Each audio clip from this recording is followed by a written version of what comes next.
चुनाव आयोग ने वोटों की गिनती के लिए तैयारियां भी तेज कर दी हैं।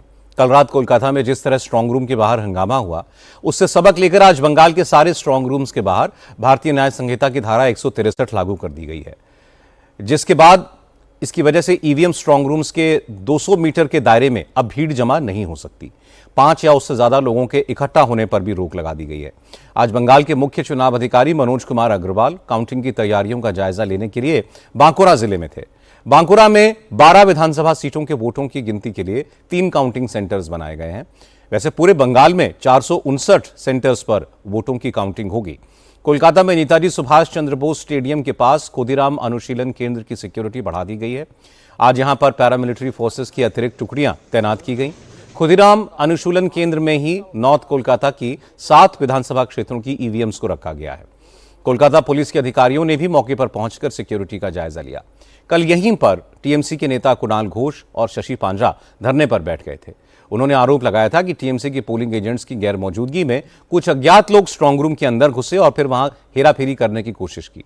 हालांकि चुनाव आयोग ने इन आरोपों को बिल्कुल खारिज कर दिया और बताया कि अलग अलग इलाकों के पोस्टल बैलेट्स की छंटाई के लिए पोलिंग पार्टी के मेंबर्स ही अंदर गए थे और इसकी जानकारी भी सारे उम्मीदवारों को ईमेल की मार्फत दे दी गई थी। कल के हंगामे के बाद चुनाव आयोग ने स्ट्रांग रूम्स की निगरानी के लिए सीसीटीवी फुटेज की एक्सेस भी सीमित कर दी है। इलेक्शन कमीशन ने सारी पार्टियों को 10-10 आई कार्ड जारी किए हैं। पार्टी जिन 10 लोगों को नॉमिनेट करेगी, वही 10 लोग सीसीटीवी फुटेज की मॉनिटरिंग के लिए वहां पर मौजूद रह सकते हैं। अब तक स्ट्रांग रूम की सीसीटीवी फुटेज की लाइव स्ट्रीमिंग कोई भी राजनीतिक दल या मीडिया के लोग भी देख सकते थे। कल कोलकाता के एक सेंटर पर ऐसे ही सीसीटीवी फुटेज के आधार पर टीएमसी ने हेराफेरी का इल्जाम लगाया था और धरना दिया था। आज चुनाव आयोग ने नियम बदलने पर भी टीएमसी ने सवाल उठाए। टीएमसी नेता शशि पांजा ने कहा कि चुनाव आयोग पूरी तानाशाही चला रहा है, कभी भी अचानक नियम बदल रहा है। पहले तो ये सिद्धांत एक तरफ से लिया जाता है। इलेक्शन कमीशन ने एक तरफ जो सिद्धांत लिए हैं वो है कि जो जगह इसके पहले तक भी कैमरा देख सकते थे, हर कोई पॉलिटिकल वर्कर या प्रेस भी देख सकती थी, अब उस पे पाबंदी है। अब सिर्फ एजेंट को, जिस एजेंट का नाम हम लोग देंगे कैंडिडेट, वो 10 एजेंट शिफ्ट वाइज एक जन करके कुछ देर के लिए रह के वीडियो विंग करेंगे। यही ये सिद्धांत एक तरफा है। कितने एजेंट जा सकते हैं? कितने लोग? 10 कार्ड दिए गए हैं। कितने देर के लिए? क्या शिफ्ट? नहीं, अब ये कोई 4 घंटा भी रख सकते, जो भी हो, लेकिन ये 10 लोग में से कोई 1 जन जाएगा या 2 जन जाएगा, वो अभी तक तय नहीं हुआ। पहले 2 जन बोले, अभी बोल रहे 1 जन। हर समय जो बदलते नियम। हालांकि तृणमूल कांग्रेस के नेता लगातार सीसीटीवी फुटेज की निगरानी कर रहे हैं। कोलकाता के बेलाघाट से टीएमसी उम्मीदवार कुणाल घोष आज भी नेताजी इंडोर स्टेडियम के पास बने खुदीराम अनुशीलन केंद्र के स्ट्रांग रूम में पहुंचे हुए थे। उन्होंने कई घंटे तक स्ट्रांग रूम की सीसीटीवी फुटेज को देखा। कुणाल घोष ने कहा कि उनकी पार्टी को चुनाव आयोग पर कोई भरोसा नहीं है, इसलिए स्ट्रांग रूम पर कड़ी नजर रखी जा रही है, क्योंकि बीजेपी इलेक्शन कमीशन के साथ मिलकर गड़बड़ी कर सकती है। यहाँ पर तो एकदम फोर्ट बना दिया है। तो वहां पर हम सुबह आए थे, जो सीसीटीवी का जो स्क्रीन में कल मूवमेंट चल रहा था, वो स्क्रीन का क्या हाल है, वो स्पेशली ऑब्जर्व करने के लिए। अभी तो उनमें कोई मूवमेंट नहीं है, लेकिन हमारा पास खबर है जे फिर वहां पर मूवमेंट हो सकता है। फिर कुछ बैलट आएगा, पोस्टल बैलट, और वहां पे मूवमेंट होगा। इसीलिए हम सब कैंडिडेट और एजेंट लोगों को हम इन्फॉर्म कर देते हैं, जो वहां पर अगर फिर से कोई मूवमेंट हुआ तो हम इसी को भी रिक्वेस्ट किया, हम लोगों को वहां पर विटनेस वहां पर रहना चाहिए। ये बंगाल में एक बात है, सोर्सेर मध्य भूत, तो इसी कौन है? तो इसी तो भाजपा है। इसीलिए बाहर में हो सकता है इतना सिक्योरिटी, तो अंदर जो काम कर रहा है वो तो भाजपा के लिए ही काम कर रहा है। इसीलिए हमको कॉशियस रहना पड़ता है। हम लोग जीतेंगे। ममता बनर्जी वापस आ रही है विथ ह्यूज मेजॉरिटी, लेकिन ये हमारा ड्यूटी है। एक भी वोट, वो कोई कारछुपी नहीं होना चाहिए। इसीलिए हमारा लीडर ममता दीदी का ये पूरा ऑर्डर है, हमारा मॉनिटरिंग चलेगा और कैंडिडेट्स, एजेंट्स, वो बाय रोटेशन यहां पर मॉनिटरिंग में आएगा। असल में पोस्टल बैलेट में हेराफेरी का आरोप लगाकर कल इन्हीं कुणाल घोष और शशि पांजा ने नॉर्थ कोलकाता के खुदीराम अनुशीलन केंद्र के बाहर जाकर धरना दिया था। बाद में बीजेपी के नेता और समर्थक भी वहां पहुंच गए थे और दोनों पक्षों ने एक दूसरे के खिलाफ खूब नारेबाजी भी की थी। हंगामे के बाद नॉर्थ कोलकाता की जिला निर्वाचन अधिकारी स्मिता पांडे ने मौके पर पहुंचकर टीएमसी के नेताओं को समझाया, बताया कि पोस्टल बैलेट को छांटकर बस अलग किया जा रहा था, अंदर कोई गड़बड़ी नहीं हो रही थी। हालांकि कुणाल घोष और शशि पांजा के बाद मुख्यमंत्री ममता बनर्जी भी सखावत मेमोरियल स्कूल पहुंच गई थी। यहां उनकी अपनी कॉन्स्टिट्यूएंसी भवानीपुर की ईवीएम्स रखी हुई हैं। पहले तो सिक्योरिटी फोर्सेस ने ममता बनर्जी को स्ट्रांग रूम के अंदर जाने से रोक दिया। बाद में रिटर्निंग अफसर ने कैंडिडेट होने के नाते ममता बनर्जी को स्ट्रांग रूम के बाहर तक जाने की इजाजत दे दी। ममता बनर्जी रात को करीब 2 बजे तक स्ट्रांग रूम में ही बैठी रहीं। इस दौरान बीजेपी के कैंडिडेट शुभेंदु अधिकारी के पोलिंग एजेंट सूर्यनील दास भी वहां पर पहुंच गए। वो भी ममता बनर्जी के साथ 4 घंटे तक स्ट्रांग रूम के बाहर बैठे रहे। बाहर निकलकर ममता बनर्जी ने दावा किया कि बीजेपी पोस्टल बैलेट और ईवीएम में हेराफेरी करने के चक्कर में थी, लेकिन टीएमसी की अलर्टनेस की वजह से बीजेपी और इलेक्शन कमीशन की साजिश नाकाम हो गई। ममता बनर्जी ने कहा कि वो किसी भी कीमत पर जनादेश के साथ किसी को गड़बड़ी नहीं करने देंगी, चाहे इसके लिए जान की बाजी भी क्यों ना लगानी पड़े। हमारा जो ईवीएम मशीन है इधर में स्टोर रूम है, तो आप लोगों को जानकारी है कि नेताजी इंडोर में सीसीटीवी पे हम पाया गया और बहुत सारे जगह में कि उधर में मैनिपुलेशन हो रहा है और बाहर का आदमी आके वो खुल रहा है, देख रहा है, पोस्टल बैलेट को इधर उधर कर रहे हैं। वो देखने का बाद मैंने जब देखा टीवी में, तो मैंने सोचा मैं भी थोड़ा देख के आऊं। तो पहले तो सेंट्रल फोर्सेस मेरे को एंट्री करने नहीं देते थे, उसके बाद उसको फोन किया, बट आरओ किसी से परमिशन लेके आरओ मेरे को घुसने दिया। क्या किया कल से हमारे को पता नहीं है।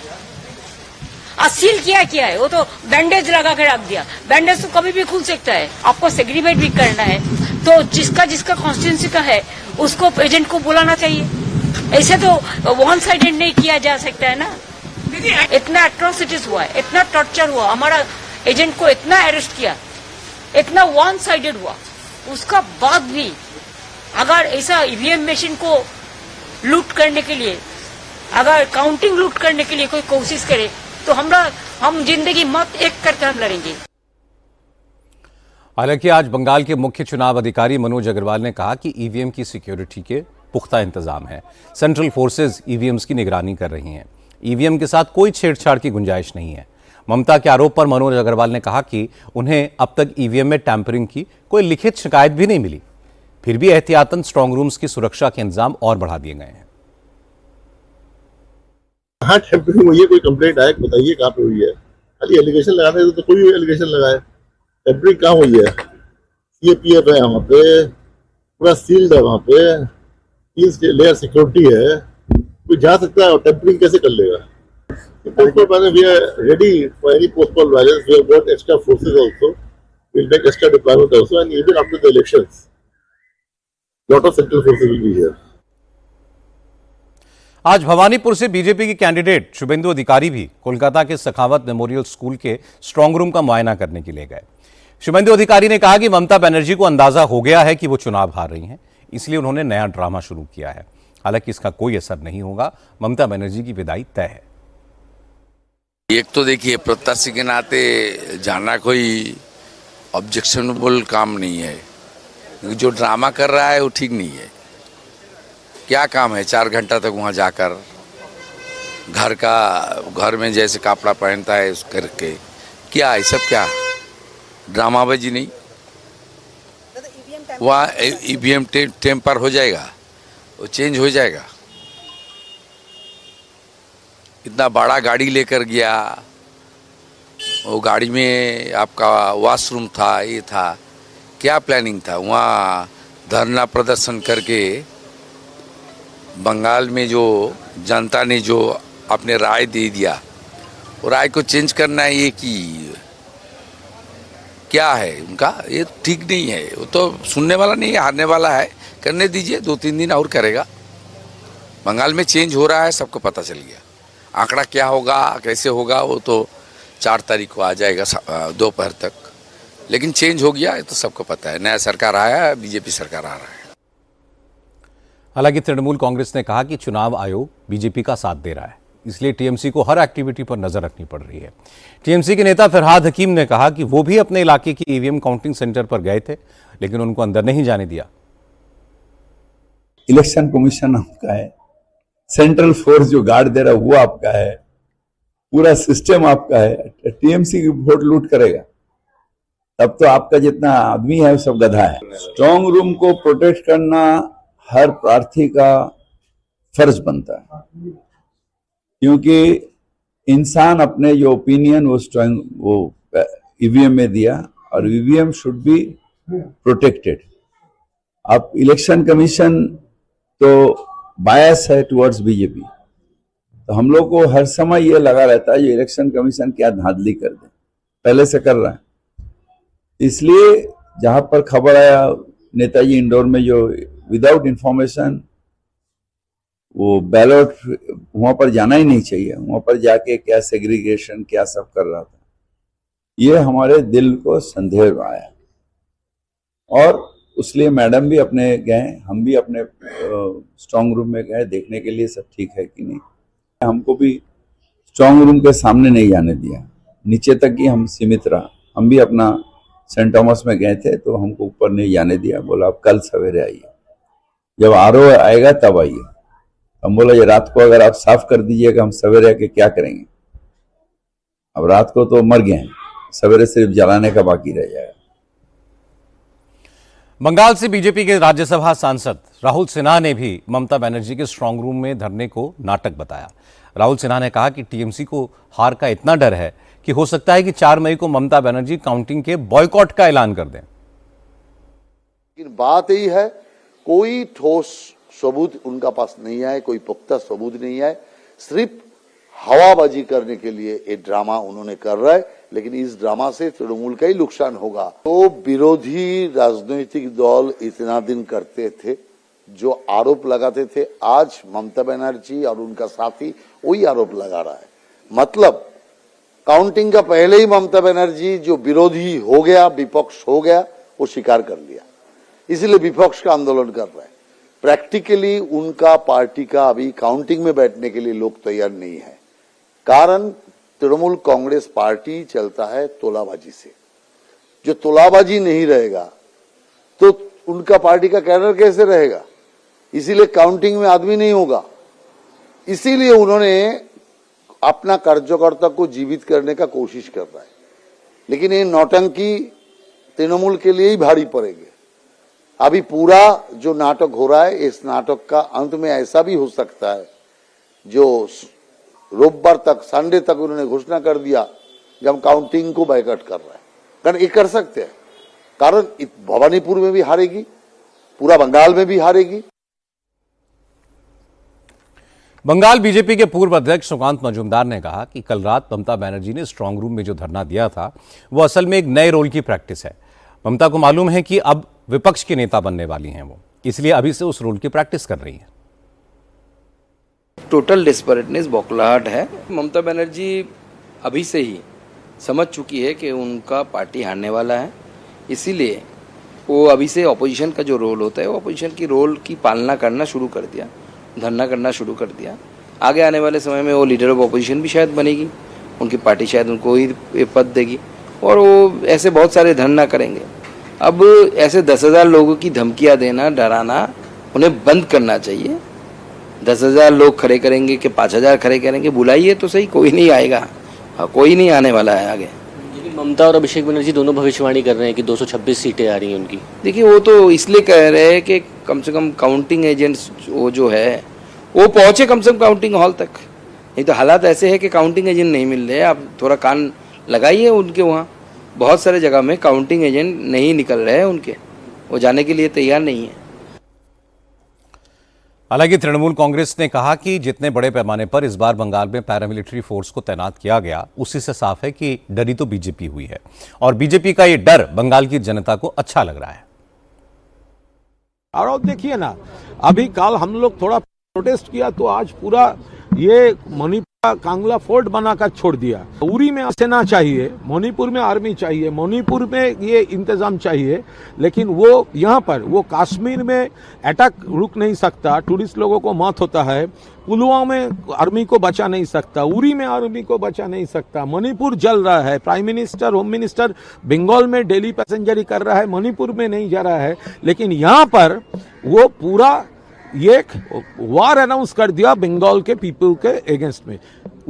एक्चुअली उन्होंने डरा हुआ है और ये डर, भाजपा का ये डर हमें अच्छा लगा। ममता दीदी 230 प्लस सीट लेकर वापस आ रही है। आज पश्चिम बंगाल का एक और एग्जिट पोल आया। वोट वाइब के एग्जिट पोल में भी बीजेपी के बंगाल जीतने की भविष्यवाणी की गई है। वोट वाइब के एग्जिट पोल के मुताबिक बंगाल में बीजेपी को 143 से 163 सीटें मिल सकती हैं। वहीं टीएमसी के खाते में 127 से 147 सीटें जा सकती हैं। वोट वाइब के एग्जिट पोल में अन्य दलों को 2 से 4 सीटें मिलने की संभावना जताई गई है। अगर हम वोट वाइब के एग्जिट पोल को इंक्लूड करके सारे एग्जिट पोल्स का एक एवरेज निकालें तो उस पोल ऑफ पोल्स के मुताबिक बंगाल में बीजेपी को 170 तक सीटें मिल सकती हैं।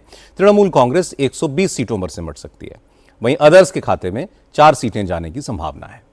हालांकि ममता बनर्जी ने आज भी एग्जिट पोल्स को बीजेपी का प्रोपेगेंडा बताकर खारिज कर दिया। ममता बनर्जी ने कहा कि बीजेपी ने कल मीडिया को मैसेज भेजा था, वो मैसेज उनके पास भी आया था। ममता बनर्जी ने दावा किया कि बीजेपी ने सभी मीडिया वालों से कहा था कि उनको एग्जिट पोल में जीतता हुआ दिखाना है, लेकिन ये सब कुछ झूठ है। इससे असली नतीजों पर कोई फर्क नहीं पड़ेगा। एग्जिट पोल बीजेपी कल दोपहर 1 बजे 1 PM at 8 minutes 1.8 मीन्स 1 बजे 8 मिनट का टाइम सब प्रेस को भेजा कि आपको आपका तरीका, हमारा तरीका से आपको एग्जिट पोल कराना है। और इसका बारे में प्रेस मेरे को 1.8 पे भेज दिया कोई प्रेस। दिखाओ क्या है।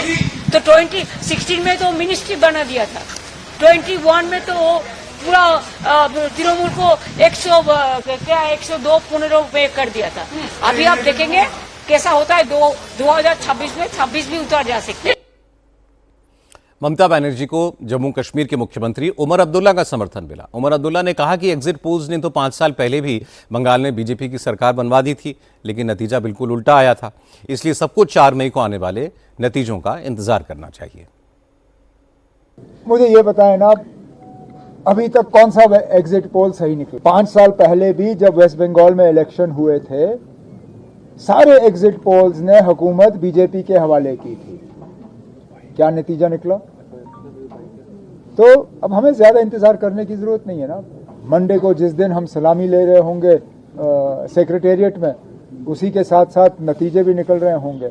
और जहां तक मैं समझता हूं, ये एग्जिट पोल जो है ये सब एक बार फिर गलत साबित होंगे। एक ने तो अपना एग्जिट पोल छापने से इनकार किया क्योंकि शायद उनको नतीजे एग्जिट पोल के अच्छे नहीं लगे, तो उसने एग्जिट पोल ही अपना बंद कर दिया। ये सिलसिला चल रहा है। पोलिंग खत्म होने के बाद असम, केरल, तमिलनाडु की राजनीति में सन्नाटा है। सारी पार्टियों के नेता खामोशी से जनता के फैसले का इंतजार कर रहे हैं। अकेला बंगाल है जहां वोटिंग खत्म होने के बाद भी जबरदस्त हंगामा चल रहा है। तृणमूल कांग्रेस के नेता स्ट्रांग रूम के बाहर पहरा दे रहे हैं। ममता बनर्जी काउंटिंग सेंटर्स पर जा रही हैं। बीजेपी के नेता ममता को चिढ़ाने की कोशिश कर रहे हैं क्योंकि पहली बार ममता बनर्जी परेशान दिख रही हैं और परेशानी की वजह है बंगाल की जनता जिस पर भरोसा करती है तो उसे काम करने के लिए लंबा वक्त देती है, और जब किसी को नकारती है तो वजूद ही खत्म कर देती है। लेफ्ट को 34 साल तक बंगाल के लोगों ने मौका दिया और जब हटाया तो लेफ्ट फ्रंट ही बंगाल में खत्म हो गया। लेफ्ट की जगह ममता बनर्जी को मौका दिया तो लगातार 15 साल तक सत्ता भी दी। अब अगर ये एग्जिट पोल सही साबित होते हैं और बंगाल में परिवर्तन हो रहा है तो फिर लंबे वक्त के लिए होगा। इसलिए ममता बनर्जी का परेशान होना लाजमी है। हालांकि अभी नतीजों के सिर्फ कयास लगाए जा रहे हैं। असली रिजल्ट्स 4 मई को आएंगे, इसलिए 4 मई तक इंतजार करना सबके लिए बेहतर है।